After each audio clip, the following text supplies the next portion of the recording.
Astaghfirullah. Bismillahirrahmanirrahim. Assalamualaikum warahmatullahi wabarakatuh. Bihamdillahi wassalatu wassalamu ala rasulillah wa ala alihi wa sahbihi wa mawalah wa la hawla wa la quwata illa billahi wa ba'du. Wa qala Allahu azza wa jalla ya ayyuhalladzina amanu taqullaha haqqa tuqatih wa la tamutunna illa wa antum muslimun. Ma'asyiral muslimin yang dimuliakan Allah Subhanahu wa taala, alhamdulillah di malam hari ini kita bisa duduk bermuajahah walaupun lewat media, dan materi di malam hari ini kita akan menguak sebuah makna dari potongan-potongan huruf hijaiyah di permulaan Al-Quran. Ketika kita membaca Al-Quran, terkadang ada beberapa surat dalam Al-Quran itu dimulai dengan potongan-potongan huruf hijaiyah. Contohnya saja surah Al-Baqarah dimulai dengan kalimat alif lam mim. Kemudian surah Al-Imran juga alif lam mim ra. Kemudian juga surat Qaf qaf.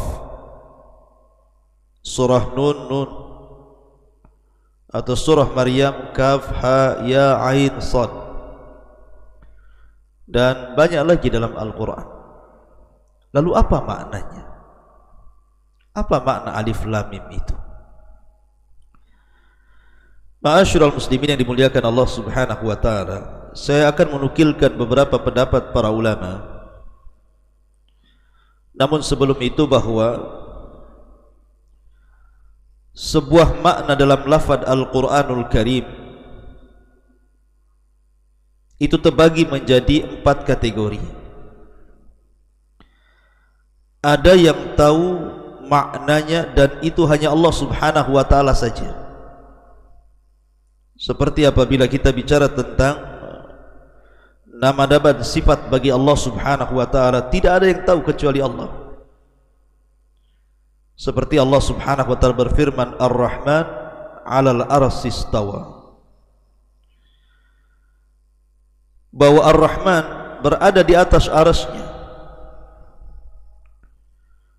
Dan juga wa jaa'a rabbuka wal malaku saffan saffa. Dan Allah Subhanahu wa taala datang sementara malaikat berbaris bersaf-saf. Bagaimana istiwanya? Bagaimana datangnya Allah Azza wa Jalla? Tidak ada yang tahu kecuali Allah. Laisa kamitslihi syai'un wa huwa samiul basir. Allah tidak sama dengan makhluknya. Yang kedua, tidak ada yang mengetahui kecuali Nabi sallallahu alaihi wasallam. Tentu karena Allah Subhanahu wa taala menghabarkan. Seperti umpamanya Al-Qur'an menceritakan tentang hal ihwal, apa yang akan terjadi pada hari kiamat. Maka Nabi sallallahu alaihi wasallam diberitahu ilmunya oleh Allah Azza wa Jalla, dan hanya para nabi yang tahu. Tapi ada juga yang ketiga, maknanya diketahui orang Arab saja. Orang yang tidak pandai bahasa Arab tidak paham maknanya. Seperti di zaman salaf dulu, ada seorang qurra, seorang ahli baca Quran, pakar baca Quran, salah baca ayat. Jadi dia membaca begini, as-sariqu was-sariqatu faqta'u aydiyahuma jazaa'an bima kasaba nakala minallah wallahu ghafurur rahim. Kata Arab Badui mengatakan, hadza laisa minal Qur'an. Ayat yang kau baca itu bukan bagian dari Al-Quran. Maka seorang ulama qurra ini mengatakan tidak, bahkan ini ada dalam Quran. Kata Arab Badui itu tidak ada dalam Quran. Akhirnya kemudian ulama qurra, ulama ahli qiraah ini akhirnya mengecek kembali, rupanya apa yang dikatakan Arab Badui itu betul, dan mengatakan sadaqta, benar kau. Karena yang benar bukan Ghafurur Rahim, tetapi Azizul Hakim. As-sariqu was-sariqatu faqtau aydiyahuma jazaa'an bima kasaba nakala minallah wallahu azizun hakim. Karena kalau seandainya diartikan Ghafurur Rahim, lalu apa gunanya potong tangan kalau Allah mengampuni dosa-dosanya? Maka ini tidak bisa. Tetapi kalau dimaknai Azizun Hakim, memang ini Allah Subhanahu wa taala sedang menjelaskan tentang keperkasaannya. Makanya kemudian ada hukum hudud yang datang dari Allah dengan cara memotong tangan siapapun yang mencuri. Artinya dengan sekedar mendengar, orang Arab Badui ini paham bahwa ini bukan dari Quran. Kemudian yang terakhir, ada makna-makna dalam Al-Quran itu yang hanya diketahui oleh para ulama. Taib, sekarang bagaimana pembahasan kita tentang kalimat Alif Lam Mim? Alif Lam Mim ini adalah sebuah mukjizat, keajaiban Al-Quran. Setiap huruf-huruf hijaiyah yang diletakkan di permukaan Quran itu satu di antara i'jaz minal Quran, keajaiban Al-Quran.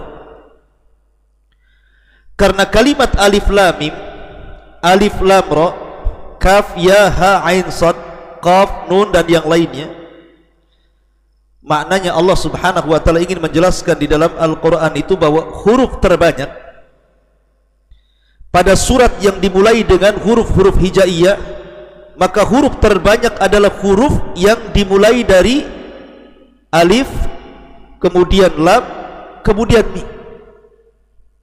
Kalau Anda tidak percaya, hitung saja, baca surah Al-Baqarah, kemudian Anda hitung tuh huruf-hurufnya itu. Anda pisah-pisahkan, alif berapa, lam berapa, ba berapa, ta berapa, sa berapa, sampai ya berapa.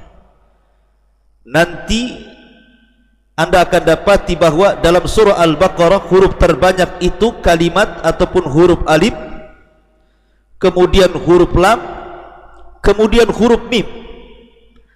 Makanya seolah-olah Allah Subhanahu wa taala dengan menyebut kalimat Alif Lam Mim itu ingin meringkas bahwa Al-Baqarah itu kebanyakan hurufnya terangkai dari alif, lam dan juga mim. Begitu juga yang lainnya.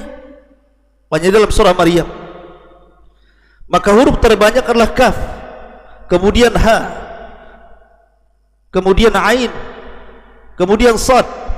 Kaf ya ha ain sad. Ataupun dalam surah Nun, ketika Allah mengatakan Nun wal qalami wa ma yasturun, berarti huruf Nun itu huruf terbanyak dalam surah Nun.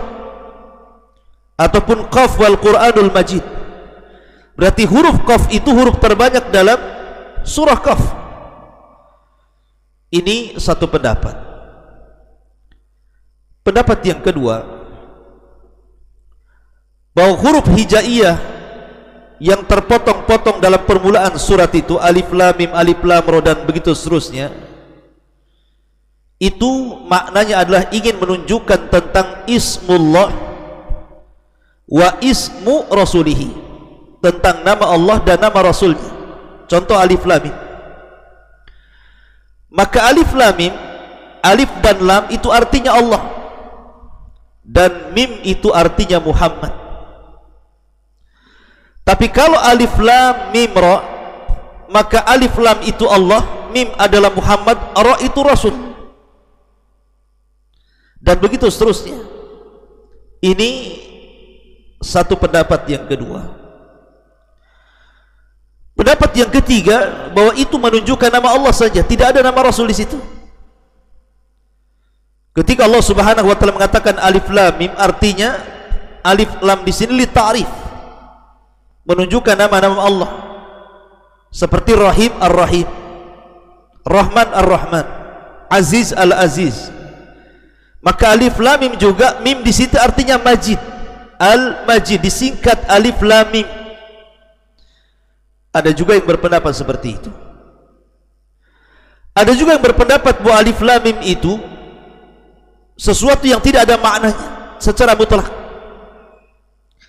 Ada juga yang berpendapat bahwa ada maknanya tetapi tidak ada yang mengetahui kecuali Allah. Makanya ahli tafsir biasanya ketika mentafsirkan kalimat alif lam mim, alif lam ra dan begitu seterusnya, biasanya mereka mengatakan Allahu a'lamu bimuradihi bihi. Allah lebih paham dengan maksudnya. Ini juga satu pendapat. Pendapat yang lain, dan ini pendapat yang banyak dikemukakan para ulama tafsir, dan ini pendapat yang rajih wallahu a'lam, bahwa ketika Allah subhanahu wa ta'ala menyebutkan huruf-huruf hijaiyah, potongan-potongan huruf hijaiyah di permulaan surat itu, alif lam mim, alif lam ra, shad dan begitu seterusnya, biasanya kalau ada potongan-potongan huruf hijaiyah di permulaan ayat, di permulaan surat, biasanya setelahnya bicara Quran. Contoh alif lam mim dzalikal kitab. Kitab di sini Quran. Nun wal qalami wa ma yasturun. Wa ma yasturun artinya wa ma yaktubun, yang ditulis, maksudnya Al-Qur'an. Qaf wal Qur'anul Majid. Qaf kemudian bicara Quran. Pokoknya kalau Anda perhatikan di permulaan surat, kalau ada potongan-potongan huruf hijaiyah, pasti setelahnya bicara tentang Quran. Apa faedahnya? Seolah-olah Allah ingin katakan seperti ini, Al-Quran yang kalian baca itu terangkai dari alif, terangkai dari lam, terangkai dari mim, atau terangkai dari alif, terangkai dari lam, terangkai dari mim, terangkai dari ra, atau terangkai dari shad, qaf, nun, atau dengan kata lain terangkai dari huruf hijaiyah alif sampai ya. Itulah bahasa Quran. Kalau kalian tidak yakin dengan Al-Quran, bahwa Quran datang dari Allah subhanahu wa ta'ala, rangkailah Al-Quran dengan huruf-huruf hijaiyah itu, datangkan semisalnya. Jadi gunanya alif lam mim, alif lam ra, shad, mim, nun dan begitu seterusnya itu dalam rangka tahaddi, menantang siapapun yang meragukan Al-Quran. Buat Al-Quran satu surat saja seperti Quran, gunakan alif sampai ya, rangkai itu dengan huruf-huruf hijaiyah itu, maka kalian tidak akan sanggup. Fa'tu bi suratin mim mithlihi wad'u syuhada'akum in kuntum shadiqin. Panggil semua, malaikatnya, jinnya, manusianya, rangkailah seperti Al-Quran kalau sanggup. Mereka tidak akan sanggup. Ma'asyiral muslimin yang dimuliakan Allah azza wa jalla. Makanya kenapa Nabi SAW adalah seorang Nabi yang tidak pandai menulis dan tidak pandai baca. Ini menunjukkan bahwa Al-Quran itu mukjizat datang dari Allah. Sebab kalau Nabi SAW pandai membaca dan pandai menulis, tentu orang mengira bahwa Al-Quran itu saduran daripada kitab-kitab langit sebelumnya, Taurat, Injil, Zabur ataupun Suhuf.